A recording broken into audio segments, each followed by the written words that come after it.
นโอ้ใช่ยังไง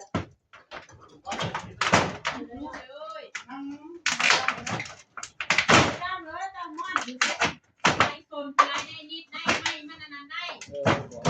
ไม่ดอกแล้วไม่มันทุกแล้วแค่นั้นเดี๋ยวค่อยเอาไม้กระทุ้งเอาเลยเจอมาตั้งเลยได้เชื่อได้รีบจะไปร้านตรงนั้นน่ะ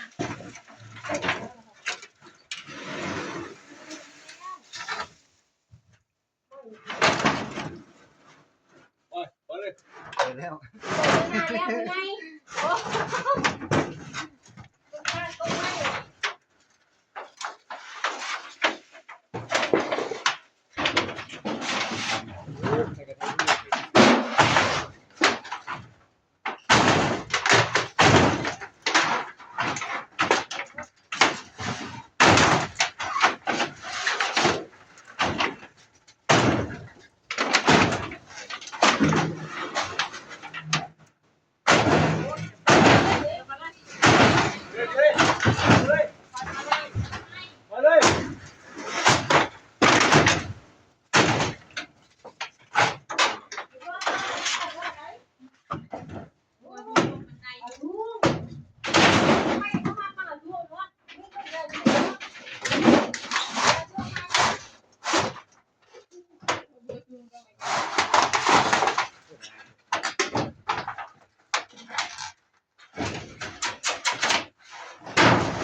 มันแป้นอยู่แป้นกับพ่อแป้นที่ยังไงที่บุญพักนะเขาเรียกแต้วนะที่เริ่มเท้าไปอยู่ข้างล่างเสียงรถเบาคือเบาคนนั้นเหรอเบาคนนั้นแหละคนนั้นเป็นมิจฉาชีพใช่ไหมไม่รู้เห็นได้ทำข้างในอยู่ในบอกว่ามิจฉาชีพโอ้ไม่ใช่ควรมันควรมันก็มานึกว่าเปล่า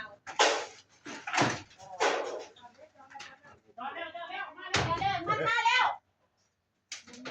โอ้ยไปฝากเขากับว่า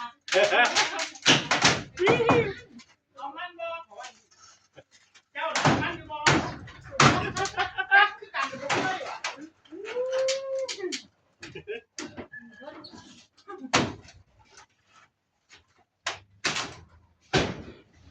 นี่ทุกท่าน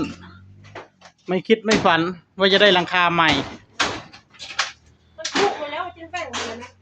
มันตกลงมาล่างกูก็จะ เพิ่นว่ามันหลังคามันหัวเพิ่นว่าเวลาฝนตก โอ้อันนั้นบ่ได้หัวน่ะ ยังใส่ดีอยู่ตัวน่ะ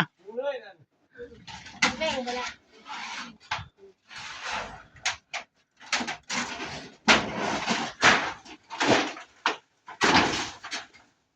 พี่เอ้ยบ้าได้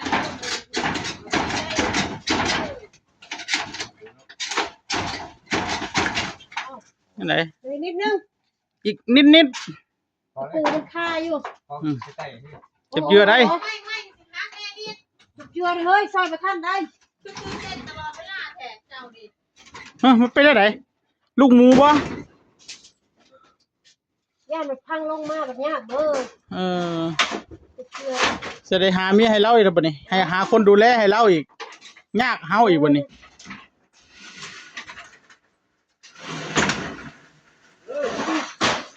มุกมาแล้ว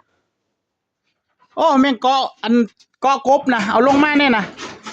นั่นน่ะอย่าบอกแนวเกาะกบนะเออ นั่นเนี่ยก่อนก็ค้าจะคล้องไปติดเลย ไปอันกบเบ้านี่ สมัยก่อนเราใส่ในกระเพาะปุ๊บเก็บเอาหนอกซีเอาแต่ก่อน โอ้ดูดิหลังคามันผุไม่ผุเป็นรูจงโปงเลยไม่น่าแกบอกซ้อนหลายชั้นแล้วยังรั่วอยู่อันหลังคามันถึกอันควันไฟดูมันเป็นนั่นนี่เนาะและอย่างมันต้นตะขบด้วยแหละสมัยก่อน ต้นตะขบมันไปอังอยู่นี่ เดี๋ยวต้นตะขบนี่ก็ถามเพิ่นเบิ่งเพิ่นสิสอยอยู่บ่กันตัดฮะอยากสอยอยู่ อยากซอยอยู่ โอ้ยมันก็ซอยตอนนี้เราแล้วเฮาไปเฮามุ่งหลังคาเดี๋ยวหลังคาบุ๊บ อยากซอยอยู่ อ่าไปเดี๋ยวผมสิไปจัดการให้ซะนะ